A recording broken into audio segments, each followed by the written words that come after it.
Hai Sobat Solih Solihah, perkenalkan saya Sania Rahmawandari dari kelas 9D MTS Solihah.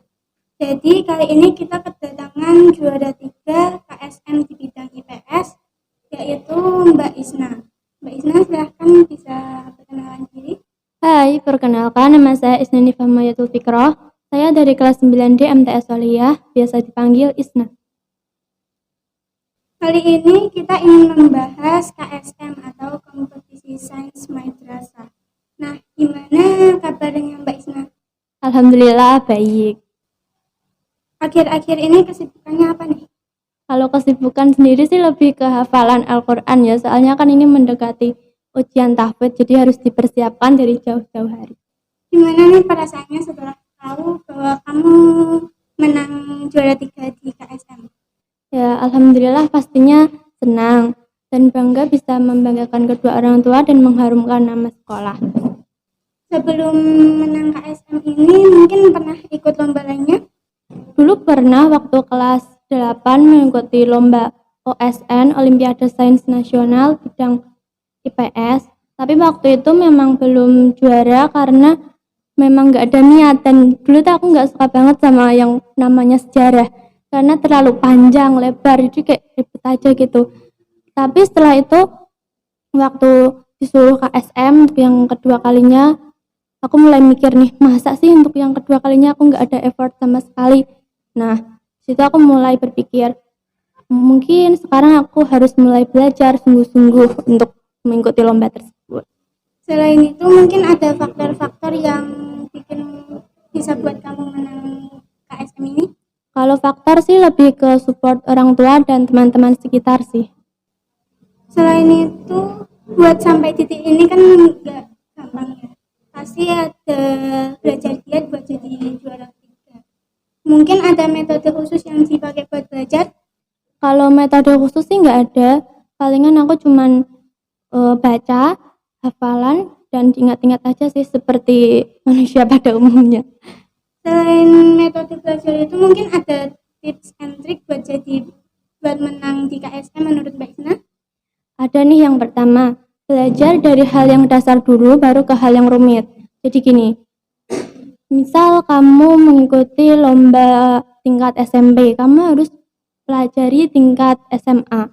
Karena soal-soal di Olimpiade gitu tuh tingkatannya di atas kita. Dan belajar dari hal yang paling dasar dulu, baru akan bisa ke materi-materi berikutnya. Untuk yang kedua, pasang target sih. Aku waktu itu targetin satu hari itu bisa 2 bab.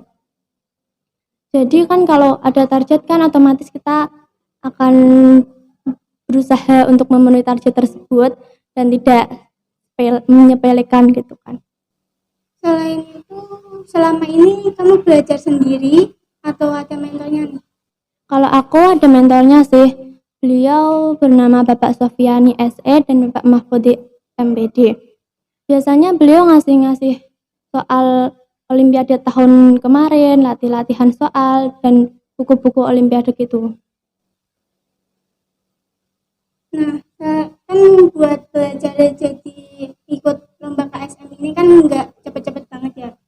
Pernah nggak sih Mbak Isna ini tuh kayak males belajar gitu? Pernah sih pastinya, bahkan sering. Mungkin ada tips yang bisa buat naikin mood belajar? Ada. Boleh di-spill? Yang pertama nih, kalau aku pribadi sih lebih suka belajar di tempat yang nyaman dan sepi.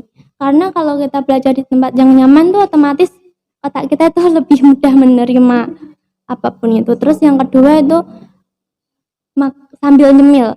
Itu cara yang efektif untuk naikin mood sih. Terus yang ketiga ada hindari gadget, karena secara tidak langsung kalau kita belajar samping sama gadget itu tuh bakal nggak fokus, malah bahkan scroll TikTok. Terus yang keempat, janjikan self reward untuk diri setelah belajar. Terus ada yang terakhir, jangan lupa kasih waktu break untuk istirahat. Mengejar nilai emang penting, tapi lebih penting kesehatan sih. Nah, kan banyak orang yang bilang usaha itu nggak pernah mengkhianati hasil. Nah, gimana tanggapan Mbak Isna sama quotes ini? Kalau quotes usaha tidak mengkhianati hasil, itu menurutku quotes yang paling tidak relate dengan kehidupan. Karena banyak kok orang-orang di luar sana yang sudah berjuang mati-matian, berusaha mati-matian, tapi hasilnya tidak sesuai ekspektasi. Sebaliknya, begitu juga banyak banget orang di luar sana yang tidak berusaha, tidak berjuang, malah mendapat hasil yang baik. Usaha memang menjadi faktor keberhasilan, tapi bukan faktor utama. Usaha ya usaha aja, hasil ya hasil aja. Usaha memang mempengaruhi hasil, tapi tidak 100%. Ingat, masih ada takdir dan keberuntungan. Mungkin ada harapan untuk kedepannya? Untuk harapan sih, kalau memiliki kesempatan lagi untuk mengikuti olimpiade seperti ini, semoga bisa menjadi juara 1 sih. Terima kasih Mbak Isna atas waktu dan jawabannya. Demikian Sobat Solih saya sesi podcast ini. Jika ada yang belum jelas bisa ditanyakan, tapi jangan meminta kepastian karena kami di sini untuk podcast, bukan untuk mengisi hatimu yang sunyi. Terima kasih. Wassalamualaikum warahmatullahi wabarakatuh.